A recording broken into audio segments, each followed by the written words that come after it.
ಏನಿಲ್ಲ, ಒಂದು ತಾವು ಇಷ್ಟೆಲ್ಲ ಆದರೂ ಬಂದಿಲ್ಲ ಅನ್ನೋಂಥದ್ದು ವಿಪಕ್ಷಗಳದ್ದು ಆರೋಪ. ಜೊತೆಗೆ ಕೃಷಿ ರೈತರ ಆರೋಪ ಸರ್. ರೈತರು ಕೂಡ ಕೃಷಿ ಸಚಿವರು ಬರ್ತಾ ಇಲ್ಲ, ನಮ್ಮ ಗೋಳು ಕೇಳ್ತಾ ಇಲ್ಲ ಅನ್ನೋಂಥದ್ದು.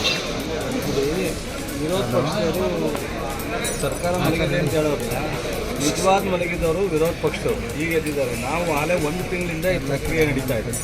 ಸ್ಥಳೀಯ ಜಿಲ್ಲಾ ಮಂತ್ರಿಗಳು, ಶಾಸಕರು ನಿರಂತರವಾಗಿ ಜನಸಂಪರ್ಕದಲ್ಲಿ ಎಲ್ಲೆಲ್ಲಿ ಡ್ಯಾಮೇಜ್ ಆಗಿದೆ. ಈಗ 8ನೇ ಸಲ ಸರ್ವೆ ನಡೀತಾ ಇದೆ, ಜಾಯಿಂಟ್ ಸರ್ವೆ ನಡೀತಾ ಇದೆ. ಈಗ 15 ಡೇಸ್ ಹಿಂದೆಯೇ 5 ಲಕ್ಷದಿಂದ 6 ಲಕ್ಷ ಜಾಯಿಂಟ್ ಸರ್ವೆನಲ್ಲಿ ರಾಜ್ಯದಲ್ಲಿ ಡ್ಯಾಮೇಜ್ ಆಗಿದ್ದು ಕ್ರಾಪನ್ನು ಐಡೆಂಟಿಫೈ ಮಾಡಿದ್ವಿ. ವಿಡಿಯೋ ಕಾನ್ಫರೆನ್ಸು ಸಹ ಮುಖ್ಯಮಂತ್ರಿಗಳು ನಾವೆಲ್ಲರೂ ಸೇರಿ ವಿಡಿಯೋ ಕಾನ್ಫರೆನ್ಸ್ ಮಾಡಿದ್ವಿ. ಅದಾದಮೇಲೆ ಮತ್ತೆ ಮಳೆ ಬಂದು ತುಂಬ ಡ್ಯಾಮೇಜ್ ಆಗಿದೆ, ಪ್ರವಾಹ ಬಂದು ಡ್ಯಾಮೇಜ್ ಆಗಿದೆ. ನಿರಂತರವಾಗಿ ಇವತ್ತು ಕಟ್ ಆಫ್ ಡೇಟ್ ಮಾಡಲಿಕ್ಕೆ ಆಗ್ತಾಯಿಲ್ಲ.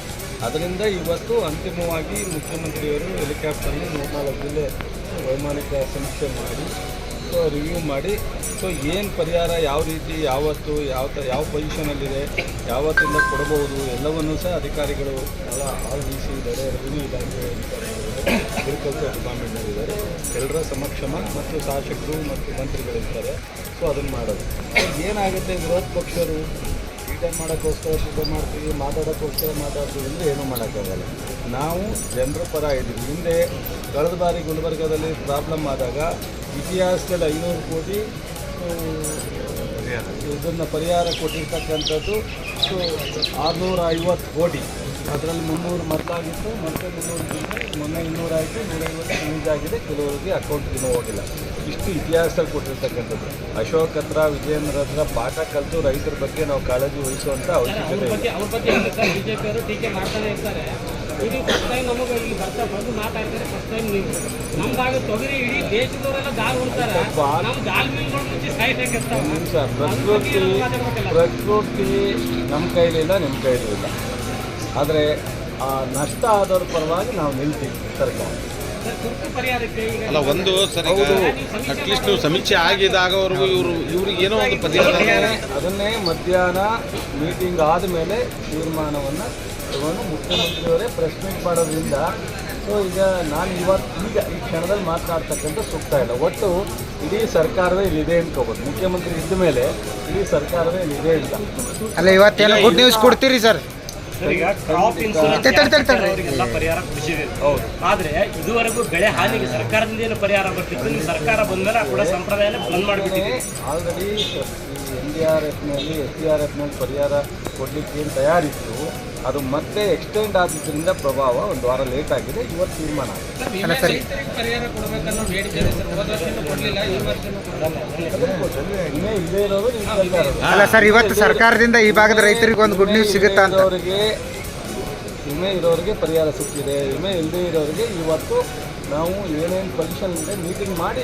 ಅಲ್ಲ, ಅದು ಕಳೆದ ಬಾರಿ ಕೂಡ ಸಿಕ್ಕಿಲ್ಲ ಸರ್, ವಿಮೆ ಇಲ್ದವ್ರಿಗೆ. ಹೋದ ಸರಿದು ಸಿಕ್ಕಿಲ್ಲ, ಈ ಸರಿನೂ ಹಂಗೆ ಆಗುತ್ತಾ? ಅದಪ್ಪ, ಅದಕ್ಕೋಸ್ಕರ ವಿಮೆ ಮಾಡಿಸ್ಕೋಬೇಕು ಅಂತ ಎಲ್ರಿಗೂ ನಾವು ರೈತರಿಗೆ ಸಾಕಷ್ಟು ಈ ಸರ್ಕಾರ ಈ 2 ವರ್ಷದಲ್ಲಿ ಸ್ಕೀಮ್ನು ಚೇಂಜ್ ಮಾಡಿದ್ವಿ. ಮೊದಲಿದ್ದಂಥ ಸ್ಕೀಮ್ ಬಿಟ್ಟು ಈ ಸಲ ರಾಜ್ಯ ಸರ್ಕಾರಕ್ಕೆ ಹೆಚ್ಚು ಬರ್ಡನ್ ಆದ್ರೂ 80-120 ಮಾಡಲಲ್ಲಿ ಚೇಂಜ್ ಮಾಡಿ ಕಂಪನಿಗಳಿಗೆ ಯಾವುದೇ ಥರದ ಅನುಕೂಲ ಆಗಬಾರ್ದು, ರೈತರಿಗೆ ಅನುಕೂಲ ಆಗಬೇಕು ಅನ್ನೋ ದೃಷ್ಟಿಯಿಂದ ಈಗ ಭಾಗದ ಶಾಸಕರೆಲ್ಲ ಒತ್ತಡ.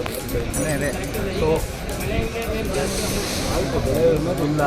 ಈಗ ಜನರಲ್ಲಾಗಿ ಸಮಸ್ಯೆ ಆಗಿ ಎಲ್ಲಿ ಪ್ರವಾಹ ಬಂದಿದೆ, ಹೆಚ್ಚು ಮಳೆ ಆಗಿದೆ, ಬೆಳೆ ಹಾನಿ ಇನ್ಶೂರೆನ್ಸ್ ಇಲ್ಲ, ಅಲ್ಲಿ ಪರಿಹಾರ ಕೊಡಲಿಕ್ಕೋಸ್ಕರ ಇವತ್ತು ತುರ್ತು ಪರಿಹಾರಕ್ಕೊಂದು ಏನಾದ್ರು ಸಿಹಿ ಸುದ್ದಿ ಸಿಗುತ್ತಾ ಸರ್ ಈ ಭಾಗದ ರೈತರು? ಇವತ್ತು CM ಇಂದ ಸಿಗುತ್ತದೆ ಸರ್. ಈಗ ಕಲಬುರಗಿ ಏನೋ ಸ್ಟ್ಯಾಟಿಸ್ಟಿಕ್ಸ್ ಸಿಕ್ಕಿದೆ ನಿಮಗೆ, ಹೊಸದು ಅಪ್ಡೇಟ್ ಅಂದರೆ ಎಷ್ಟು ಹಾನಿಯಾಗಿದೆ ಅನ್ನೋ? ದಿವಸ ಮೊನ್ನೆ ಇದ್ದು ಜಾಸ್ತಿ ಆಗಿದೆ, ನೆನ್ನೆ ಇದು ಜಾಸ್ತಿ ಆಗಿದೆ. ಈಗಾಗಲೇ ಹೆಚ್ಚು ಕಡಿಮೆ 9 ಲಕ್ಷದವರೆಗೂ ಟೋಟಲಿ ಆಗಿದೆ. ಇಲ್ಲೇ ಈ 4 ಜಿಲ್ಲೆಲೇ 6ರಿಂದ 7 ಲಕ್ಷ ಆಗಿದೆ. ಸರ್, ಈಗ ವಿಮೆ ಮಾಡಿಸ್ಕೊಳ್ಳದೆ ಇರೋರಿಗೆ ಪರಿಹಾರ ಸರ್ಕಾರದಿಂದ ಕೊಡಲಿ ಅನ್ನೋದು ಬೇಡಿಕೆ ಆಗಿದೆ. ನೋಡಪ್ಪ, ನೀವೆಲ್ಲ ಸ್ನೇಹಿತರು. CM ಅವರು ಮೊದಲು ನಾವು ಬಂದಿದ್ದೀವಿ. CM ಅವರು ಈಗ ವೈಮಾನಿಕ ಸಮೀಕ್ಷೆ ಮಾಡ್ತಾ ಇದ್ದಾರೆ, ಹೊರಟಿದ್ದಾರೆ.